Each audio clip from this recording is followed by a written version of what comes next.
everybody. Welcome to another episode of Secure the Seat Live. I'm your host, Minda Hartz. If you rock with us every Monday at noon, welcome back. If it's your first time, you're already part of the squad. Let us know how your weekend was if you're watching us live here on LinkedIn. And then we're also streaming on Facebook, Twitter, and YouTube. So help you out a good weekend. But if you're watching it after the fact, definitely engage in the chat because the chat is always popping. So I'm actually recording from France, so I hope that you are doing well. I am on a little break. One of my good friends is getting married later this year, and her bachelorette party is in the south of France. So I hate to say it that, this week I'll be yachting in Monaco and Saint-Tropez and Nice. So I can't really complain too much about anything, but I just hope that your week is off to a great start. And again, we just thank you for always showing up. We can't do this show without you, and so it means so much. And I hope that you've been enjoying the new season. If you haven't had a chance to go catch up on the 2 new episodes that we launched over the last couple weeks, go back and hear Sheena Allen and Susan Chapman Hughes. Both of them broke it down to the ground and had really great jewels and gems. So I hope you were taking notes. I hope you're thinking about what it's like to secure your seat at the table.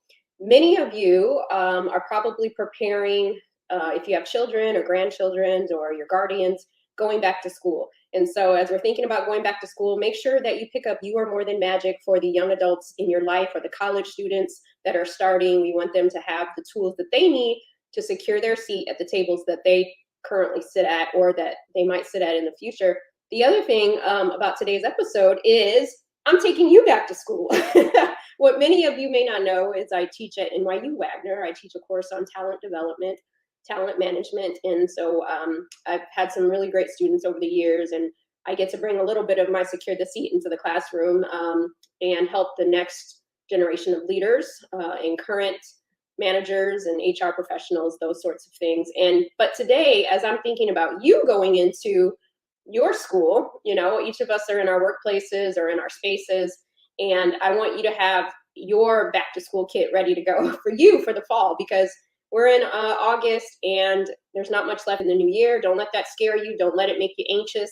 This is an opportunity for you to figure out what you want and how you want to finish off the year. Doesn't mean that you have to do 101 things. Maybe you didn't get to some of the things that were on your vision board. Maybe you didn't, hit the marks that you wanted. Be easy on yourself. Give yourself grace. Today, though, the one thing that I want you to have in your back to school kit is self-advocacy. And we're going to talk about self-advocacy today. I am the only guest today, but I'm a huge proponent of self-advocacy because self-advocacy is a form of self-care. If you're not advocating for yourself in the workplace, then it's hard to move forward. Sometimes we feel stuck when we're not doing things, or like, why won't our manager see us doing all these things? Why haven't I gotten the promotion, or those sorts of things? It's part of self-advocacy because 2 things happen. If you advocate for yourself, you're going to get some intel, meaning you're going to find out if your manager or whoever you're advocating with and for is willing to partner with you on the road to success. And if they are, then that's great, right? And the reality is that we don't all have managers that are actively invested in each one of our success. So sometimes we have to be the one to bring the agenda to them. And so I think it's really important for us to make sure that we're clear and concise. Brene Brown says clarity is kindness. And so we need to be clear on what we want. And we also need to articulate that to other people. So if they're not invested in us, or we got overlooked for a promotion or whatever have you happened, or you didn't get the raise that you should have gotten, part of that is making sure that we step up to the plate and advocate for ourselves. Because again, hopefully the person that you're communicating with will say, yeah, I want to partner with you. I want to provide you with the tools you need to be successful. But if they don't show up in the ways that you need, listen, that's some information too. Where's my tambourine at? No, nothing is gone untapped, right? That's 2 pieces of information we need to know about. Either A, they're going to help you, or B, they're not. Because if they're not, then we can create our strategy for what needs to happen next. And I think sometimes we're so fearful about the unknown, or we're just going to wait for someone to tap us on the shoulder. But I don't know how many of you got a promotion because someone tapped you on the shoulder. Put it in the chat if you got a promotion because they tapped you on the shoulder. Or maybe, but tell us if you've gotten a promotion or asked for more because you had to assert yourself in that way. And so our late great ancestor, Maya Angelou, said, courage is the most important of all the virtues, because without courage, you can't practice any of the other virtues. And self-advocacy really is rooted in courage, the ability to do something that frightens one. And the reality is, some of us have no problem advocating for ourselves. We can do it with our eyes closed. But then others, we start sweating at the sheer thought of having to advocate for ourselves. And so we want to make sure that we're advocating for ourselves the rest of the year. I don't know what's on your to-do list. I don't know what your goals are, but I hope front and center is self-advocacy, because you can get those goals knocked down much faster if you figure out what you want. So a couple things. Get your pen and paper out, because we're going to talk about self-advocacy. First of all, in the chat, what's your definition of self-advocacy? I want to see it. Put it in there. Let me know what it is. I'm going to be looking as you're typing in there. But the dictionary says self-advocacy is the act or condition of representing one's self. I'll say it again. It's the act or condition of representing oneself. And so self-advocacy is pretty much showing up for ourselves, right? Because sometimes we're waiting on other people to show up for us. And yes, it's great when someone speaks your name in the room that you're not in, but what part of the equation can we solve? If we know we're getting underpaid, are we just going to sit at our desk or our cube or on our couch and wait for it to happen? Or are we going to collect our receipts, put our ducks in a row, and have a conversation about what that could look like? And listen, the show is called Secure the Seat. It's hard to secure your seat if you're not showing up for yourself. And I trust and believe all of you are phenomenal. And we want you to be able to show up as your best and healthiest self. Not your authentic self, but your healthiest self. Because when you're healthy, you're going to show up for yourself in the right ways that you need to. And so let's talk a little bit more about it. I'm looking in the chat to see what some of your definitions are. And I know Mike will put some of those on the screen as we sort through those. But let me say this. If you're not big on advocating for yourself, maybe you're one of those people that are good at advocating for somebody else. That was definitely me for a long time in the workplace.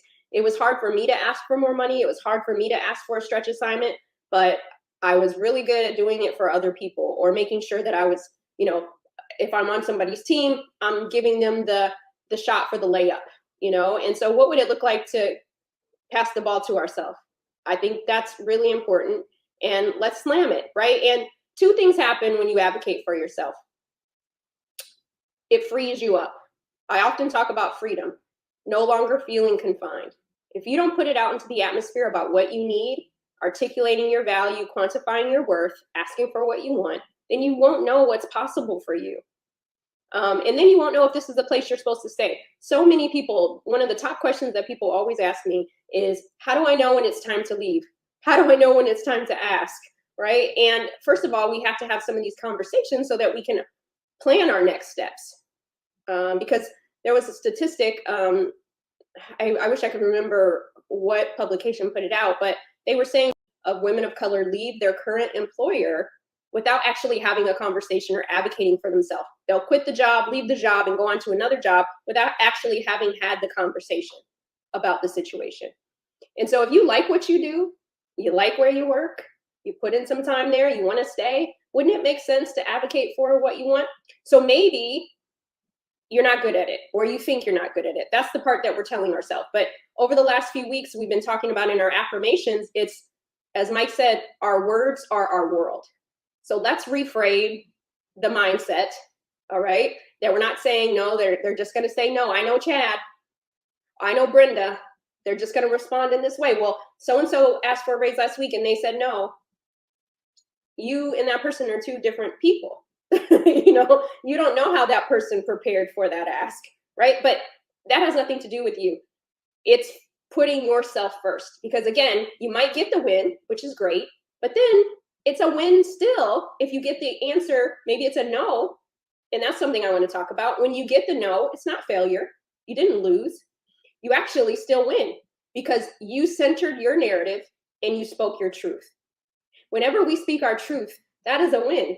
Maybe the outcome wasn't what we had expected, but it's still information for us. And we won because we advocated for ourselves.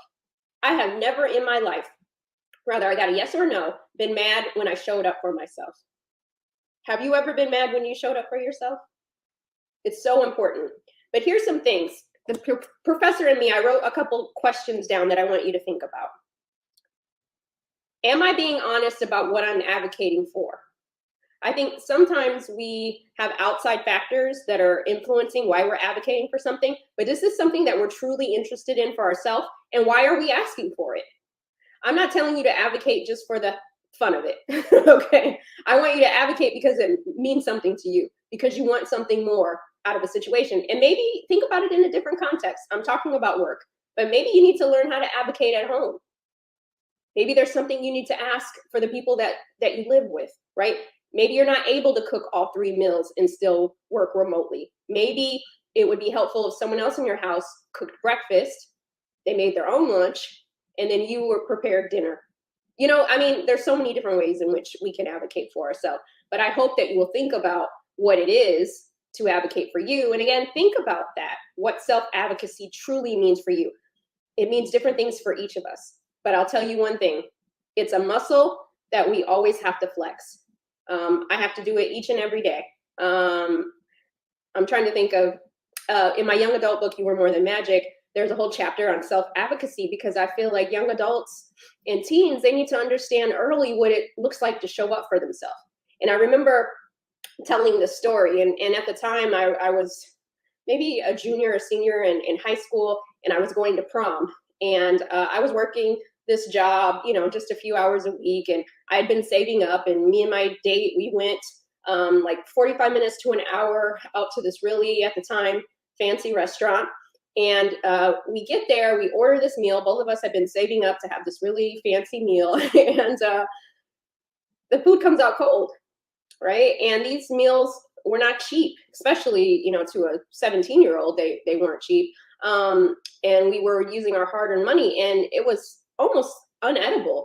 And I remember thinking there, like, we were talking about it amongst ourselves, me and my date, and we were like, oh, this food is cold, you know, and we kept going back and forth. Should we say anything?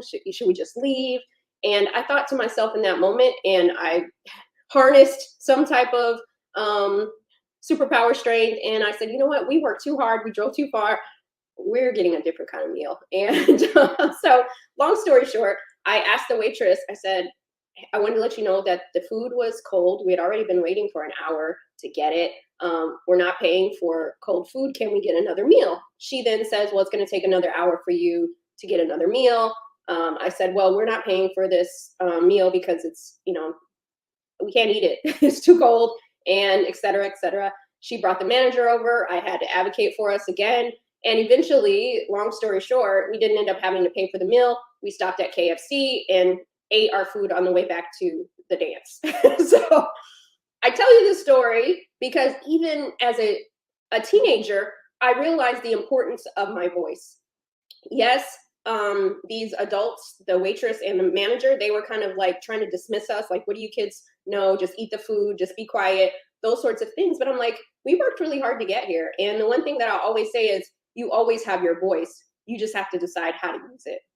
And my idea day was not eating KFC at prom, but that's what ended up happening, you know? But I was actually really happy. And me and my date, he was bigging me up, hyping me up. Like, I can't believe you did that, Minda. And I couldn't believe it myself, but we enjoyed those 2-piece wings, and we made our way back to the school. But I tell you that story because we have so much power, right? You may not always get the answers you want, but people know where your boundaries are. And I think that that's really key. It always takes some courage, right? I was scared to do it. I had to hype myself up internally to even have that conversation then. And I often think about that back then when I have to advocate for myself now, like, I need to advocate for the future me. So when I think about it, I don't think about just me right now, but I think about what does the future Minda need from me right now? And that's using my voice in the right way so that the future me can be a beneficiary of it. It takes courage, again, for many of us. So make sure you bring that courage with you. Practice makes perfect. The more you do it, the easier it becomes. It's just like I have a rowing machine at my house, and if I don't row for a week, when I get back on the rower, I'm like stiff as a board, you know. But the more I row, my stamina, my endurance gets better. So the more that you advocate for yourself, the more comfortable it will be. So even if you're not used to asking for something, next time you go to Target or Walmart or Dollar Tree or wherever you like to go, ask for help. So when someone says, do you need something? If you're like me, I'll say, no, I'm good. And I'll go through every aisle till I find it myself. Ask for it. Actually, what aisle is the ironing board in? Or I've been looking and I can't find it. Practice asking for things if you're not used to it. Start small, right? When someone asks you, do you need me to store? You might say, oh, that's okay. Ask for what you need. You know, actually, I need the Arm & Hammer toothpaste. Start advocating for yourself. Start small. Make it big. Practice makes perfect. The other thing I want you to think about when you're considering what self-advocacy looks like, I want you to ask yourself 3 questions. Does this need to be said by me? Because sometimes self-advocacy isn't necessarily we're the ones making the ask. We talk about sponsors and mentors. Maybe it's articulating what you might need help with from somebody, and they're the ones that actually ask for what you need, right? So maybe you tell someone in HR that, oh, I noticed on the job board, there's a director position. I'm really interested in that. I've been working on these skill sets. I've taken these certifications. The next time that you're talking about different candidates, would you consider, throwing my name in the hat? And if you have a decent relationship with them, the next time they're talking about prospects in the big meetings with the people who make the decisions, that person may say, well, I know we're thinking about candidates. Have you considered Minda? It's still self-advocacy, right? But we're using our resources, we're using our network. And so does this need to be said by me? Because sometimes we are not the direct person to say it, but it's still part of self-advocacy. The other thing is, do I need to say it right now? Sometimes our self-advocacy is not in that moment. Maybe we need to wait 2 days. Maybe we need to wait a week before we actually go in and ask, right? And do I need to say it at all? Is this something that I really want? Or is this what the pressure that everybody says I should have some seat at the table? I really don't want that seat. I want to be an individual contributor. So no, I don't want that. And I think also understanding what it is we want and what we don't want is really, really important. Again, self-advocacy is an act of self-care, self-preservation. These are all things that we need in our toolkit each and every day. Part of your to-do list or your vision board and your goals is part of self-advocacy. Are we asking for what we need? Are we putting ourselves in position so people know what we need? Right? And I think that's really, really important too. You already have access to self-advocacy. It's free. We don't have to put across the screen for $15.99 a month for the next 6 months. You can have self-advocacy. It's already inside of you. You just have to activate it. You just have to practice it. You just have to flex that muscle. You get to create the narrative that you want and center yourself around it. Sometimes as women of color, people of color, anybody who feels like they're on the margins, we get advanced degrees in trying to make everything work, or just sitting with our head down and working really hard and waiting for somebody to give it to us. And I'll be honest, I haven't gotten a lot of things in my life and got to where I am right now by waiting on somebody to give it to me. When I first started my company, The Memo, the newsletter started to take off eventually, and we were doing career boot camps and all these sorts of things. And there was a point where I had an offer to sell my company if I stopped talking about women of color in the workplace. And I just talked about women. Because in 2016, 2017, it wasn't so cool to talk about just what women of color were dealing with in the workplace. Let's be inclusive. Let's be blah, blah, blah. But as we know, we don't all experience the workplace the same. 2 things can be true at the same time. And so I think so for there, I was very much like, absolutely not. And I'm going to continue to advocate for women of color. And eventually it paid off for me. But I was really clear on what my self-advocacy was then, and I'm clear about what it is now. And so I want you to get crystal clear on what your self-advocacy looks like. And if you are in a position of influence and power, which I feel like we all have a sphere of it, think about who you could be advocating for too. It's not enough for us to get our seat at the table, put our feet up, and put our hands behind our back. How are we helping other people as well? I think that's so, so, so important. And that's the last piece that I really wanted to say about self-advocacy. This show today was more so just to remind you that you are the asset. As Audre Lorde said, beware of feeling you're not good enough to deserve it. You deserve humanity, dignity, equity, and respect, period. And the one thing that we have to do is figure out what it is we want, who we need to ask. And even if you get the answer that might make you feel like you failed or any of those things, there's no failure, only lessons learned. And the new information that you have, you get to decide what your next steps are. See, the thing about self-advocacy, when we don't advocate for ourselves, we're kind of living in the dark. We're living in the dark and we don't know what is available to us. I remember a woman had sent me an email a very long time ago, and she read the memo. And she said, oh, I'm trying to remember. It was such a beautiful email, but she said she read the memo, which, by the way, on the 20th of August is the 4-year anniversary of the memo. So if you haven't read the memo, I hope that you will go out and pick it up or reread it, because it probably hits different. But if you know someone in your life that's struggling in the workplace, feeling like they're the only one, not sure how they can advocate for themselves, definitely pick up the memo.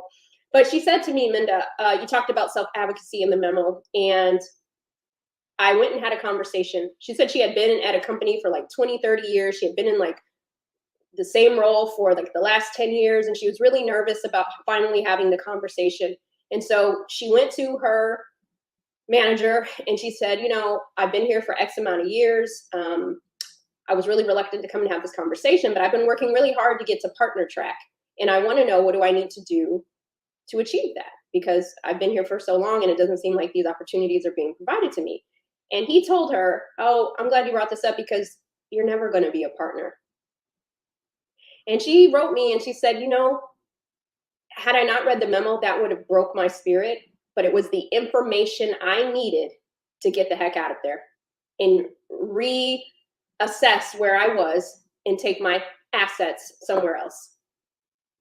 And I love that, right? Because anybody else could have said, oh, this is a win, gone down the rabbit hole, got really depressed. But that was information that she needed.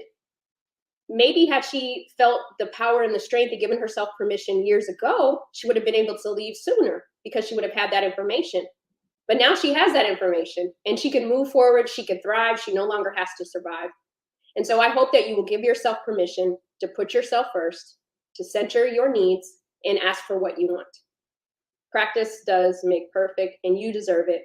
You deserve it. You deserve it. You deserve it. You worked so hard to get to this point. Why wouldn't you show up for yourself? Why wouldn't you ask for what you need? And I want you to tell us over the next month or weeks how you've done with your self-advocacy.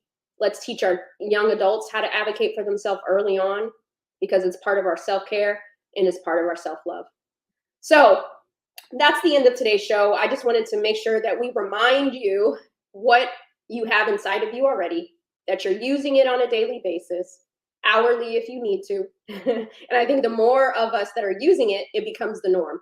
Many of us are afraid of it because for so long we've been conditioned to just get into the workplace and don't say anything. Just wait for somebody to do this for you. Let them recognize you. Don't be afraid to shine. You are the sun. So be that sun in your life. We're almost at the end of August. I want to bring Mike up so that we can do our affirmation, because part of the self-advocacy is reminding ourselves that we can do it and that we're here for it. So let's bring Mike up to the stage. Hey, brother. Minda, how you doing? Good. How are you? I'm doing so good. Awesome show. Thank you so much. You know, today we're just a little short and sweet, but I think we always have to remind ourselves that we can show up for ourselves. We are our biggest advocate. Yes, absolutely. Those were some excellent points, and it goes with our affirmation this month. I feel my help coming.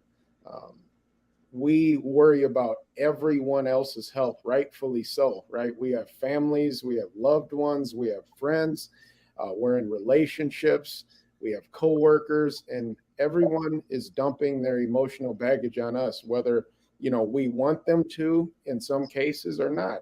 This is the way our lives are centered, but we have to speak to ourselves and say, I feel my help coming. Even when the trials come, I feel my help coming. Even when we're down and out, I feel my help coming. Even when it feels like all is lost and the miracle is nowhere around, we continue to say, I feel my help is coming.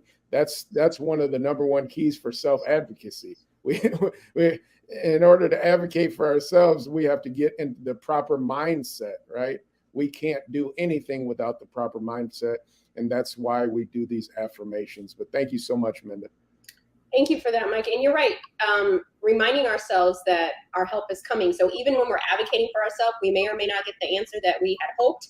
Doesn't mean that it's not going to happen somewhere else, right? So even the story that I told about the woman, the jerk that said, you're never going to be a partner, doesn't mean she's never going to be partner. But now she has the information she needs to say, you know what? They don't even deserve me here. Let me go take my skills somewhere else. My help is coming, right? Mm-hmm. My value is already here. My value is not tied to somebody else, right? And I think sometimes situations make us feel like we're not worthy. Like you said, my help is coming. So even when things don't feel like it, doesn't mean that you're not worthy of better or more.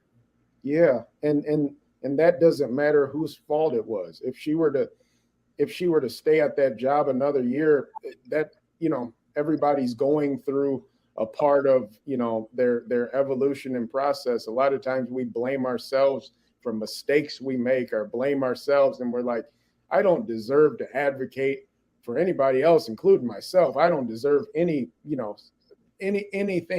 good doesn't deserve to come from me. And we end up being our own punishers. And we have to understand that it's just like somebody we love. We give a lot of grace to the people we love.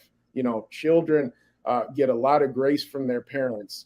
Aunts and uncles give a lot of grace to their nephews and nieces. This is how it is. Grandparents give a lot of grace to their grandchildren.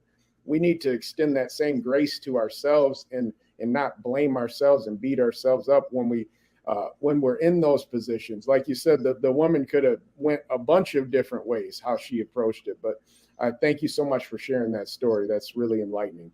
Yeah, thank you for that. And listen, as you're thinking about what the rest of August looks like, what the rest of the year looks like, I want to challenge you all, since we're talking about tools in our toolkit, going back to school, the proverbial school. We're all learners, lifelong learners. Put in the chat. We want to challenge you this week. What is something you're going to advocate for, or you're going to attempt to, right? That's your homework for the week. We want you to advocate for yourself. Drop it in the chat. What's something that you will try to commit to doing and advocating for yourself this week? It may be asking for a raise. It might be asking for a stretch assignment. It might just be asking for some quiet time, because you never get that. You need 15 minutes by yourself in the room to close the door, right? You want to watch a show. Who do you need to ask? What needs to happen for that to do that, right? And so put it in the chat. Tell us what you're willing to advocate for. Mike, I'm going to put us on the spot. Let's join class 2. We need homework. Absolutely. Something that you will try to commit to in regards to self-advocacy. More time to rest. More time to rest and relax and get that refreshing time. If I'm not refreshing myself, I can't help refresh anybody else. I be tired and worn out. I remember a story where our dad used to say, after everything, after you do tasks for everybody else and you end up falling out, all everybody else will say is, I was telling you to sit down. You should have sat down. Didn't I tell you to sit? That in the moment, they didn't tell us to sit down. They told us to keep working and get that project done and get that done. But after you fall out, people are going to be sending thoughts and prayers, but you're going to be wore out. So I think that will be my homework. Thanks, Minda. I love that. You're absolutely right. People be like, we told you you're working too hard. At the same time, can you come pick up? Yeah, can you? Yeah. And the funny thing is, you don't do that yourself, Minda, and you're always on me for that. That's why I always laugh when you say, get rest and do this, and you need to get yourself rest. Then I go, you have some nerve to be telling me to get rest, but you do tell the truth. Yeah. I am always telling you to rest. But my homework this week, and I'm definitely going to hold you to it, Michael, because that's the broken record of mine that I'm always telling you. But for me, I'm going to commit this week for One thing that, if you weren't aware, September 21st is Black Women's Equal Pay Day. And so we'll be doing a show around that later on next month. But I'm doing a second iteration of my production, the Memo Monologues. So stay tuned for that. And I'm going to advocate for some partners on this one, meaning I'm going to ask and solicit for some partners who I think might be good sponsors for this to get more visibility, a broader reach. And so I've been a little like apprehensive about, I'm like, oh, I'll just figure it out myself. I'll just fund it myself and these sorts of things. But I know that there's some entities and companies I work with that always say, if you need something, let us know if we can be helpful. And so this is an opportunity for me to go back to some of those people who say they want to help and get that help. So I'm going to commit to putting a list together this week of potential partners and sponsors that can help us get that word out. Because the more, we're here as family, we talk about these things each and every week, but we want to get the word out to a larger group of people. And for those who aren't watching Secure the Seat, they might be listening to the Memo Monologues, right? So we're getting this content out there each and every day. So I'm going to advocate for partnership and sponsorship for the Memo Monologues. So that's what I'm committing to this week. Yes, and I'll hold you to that. The good thing about your assignment you're going to do is there's good things in being independent and paying for stuff and stuff like that. But we have to be careful as humans when it gets over into the area of pride, right? We can't be, sometimes we're on our last leg doing stuff and we need help. So I commend you for saying that, and maybe, it means what you committed to yourself means something different to everybody else in their situation, so that's good. The final thing I'm going to say before we wrap up today's show, part of self-advocacy also is asking for help.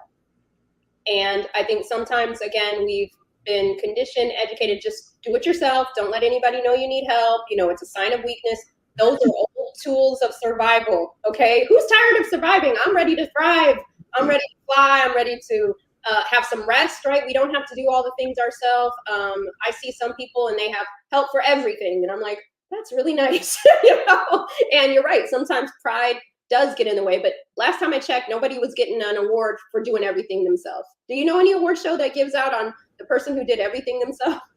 Yes, bedside Baptist. You'll be on the that part. That's it, and you're stuck there. So you all know that I'm a lover of grits and rap lyrics. There are no grits in France, but I'm definitely going to have a lot of frites and a lot of different things. But let us know how you like to have your grits, and let me know what state has the best grits. I want to know, because I think in 2023 I'm going on a grits tour, and I think, Mike, we're going to do some shows for some really good grit spots across the country and have some in-person conversations with people while we're eating some grits. I think that'd be good. That's a good idea, Minda, and I'll be looking for the ones that serve it with sugar. You know me. We love grits with sugar. It's so good. Before we go, I love to talk about rap lyrics. And so the rap lyric that I'm going to leave you with today is not necessarily a rap lyric, but I'm still really heavy into this Beyonce Renaissance period. And she had a lyric that says, "I'm that girl." And I need you all to remind yourself that whether you're that girl, that boy, that man, that child, however you might identify, you are that person. So when you're going to advocate for yourself, remind yourself who you are. Put some respect on your own name, okay? Rather these people understand you or get you or say yes to you, that ain't got nothing to do with you, because part of the equation that you solved is what you did. So remind yourself that you are that person. That's good. Each and every time, okay? Period. All right, we'll see you next Monday at noon. Keep securing your seat. Thanks, everybody.